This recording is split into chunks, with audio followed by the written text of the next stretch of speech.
नमस्कार मित्रांनो, आपल्या सर्वांचं आपल्या यूट्यूब चॅनलमध्ये स्वागत आहे। आजच्या व्हिडिओमध्ये आपण पाहणार आहे जे सध्याचे रिसेंट अपडेट जे घडत आहे युनायटेड नेशनमध्ये। त्यामध्ये भारताने आपली बाजू मांडताना म्हटलं आहे की जवळपास 20,000 भारतीय नागरिक यांचा मृत्यू झालेला आहे आतापर्यंत होणाऱ्या टेररिस्ट अटॅक्समध्ये। ठीक आहे, इंडियाने आपली ठोस बाजू जी आहे ती इथे मांडलेली आहे। व्हिडिओ सुरू करण्याच्या आधी याची सर्व पार्श्वभूमी आपण इथे जाणून घेऊया। एप्रिल 2025 मध्ये पहलगाम म्हणजे जम्मू काश्मीरमध्ये एक आतंकवादी हल्ला झाला, दहशतवादी हल्ला झाला। त्यामध्ये भारताचे जे पर्यटक आहेत, भारताचे जे नागरिक आहेत, असे 26 नागरिक त्या हल्ल्यामध्ये मारले गेले। हे गोष्ट आपल्या सर्वांना माहिती आहे। जेव्हा याची चौकशी करण्यात आली तेव्हा त्याचे जे लिंक्स आहेत ते क्रॉस बॉर्डर लिंक्स जे आहेत ते सापडले गेले आणि त्यानंतर भारताने त्वरित निर्णय केला की जे 1960ची इंडस वॉटर ट्रीटी आहे ती लगेच भारताने सस्पेंड केली, लगेच थांबवली। इंडस वॉटर ट्रीटी सस्पेंड करताबरोबर पाकिस्तानने याला ॲक्ट ऑफ वॉरची घोषणा केली। म्हणजे त्यांचं म्हणणं होतं जर इंडस वॉटर ट्रीटी जर सस्पेंड केली तर तो ॲक्ट ऑफ वॉर असेल आणि तेव्हा भारताने त्यांना सांगितलं की तुम्ही जे दहशतवादी कारवाया आहेत ते थांबवाव्या आणि त्याच्या रिटालिएशनमध्ये भारताने ऑपरेशन सिंदूर लॉन्च केलं। यामध्ये सर्वांना माहिती आहे की जे दहशतवादी स्थळं होते त्यांना भारताने उद्ध्वस्त केलं। त्यानंतर पाकिस्तानने परत त्याचा उत्तर दिलं आणि त्याच्या उत्तरामध्ये भारताने सुद्धा त्यांना चांगलं एक मजबूत उत्तर दिलं, ज्यामध्ये पाकिस्तानचे विमानतळं, त्यांचे विमान, त्यांचे ड्रोन्स हे नष्ट करण्यात आले।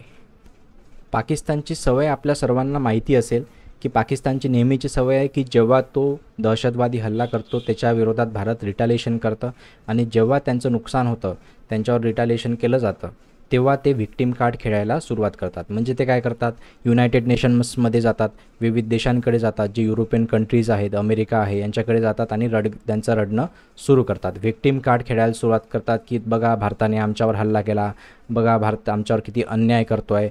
तसंच victim card Indus water treaty संदर्भात पाकिस्तान आता युनायटेड नेशनमध्ये जाऊन ते खेळण्याचा येथे प्रयत्न करतो।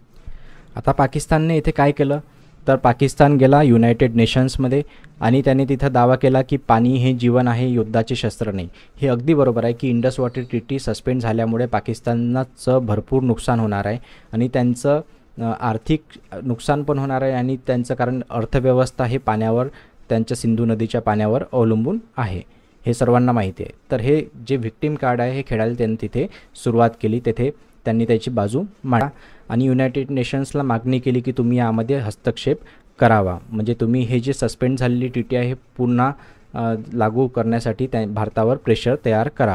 आणि याच्या विरोधात भारताने सुद्धा आपली बाजू जी आहे ते युनायटेड नेशनमध्ये मांडली आहे। भारताकडून भारताचे प्रतिनिधी पर्वतनेनी हरीश यांनी भारताची बाजू ठोसपणे इथे मांडलेली आहे।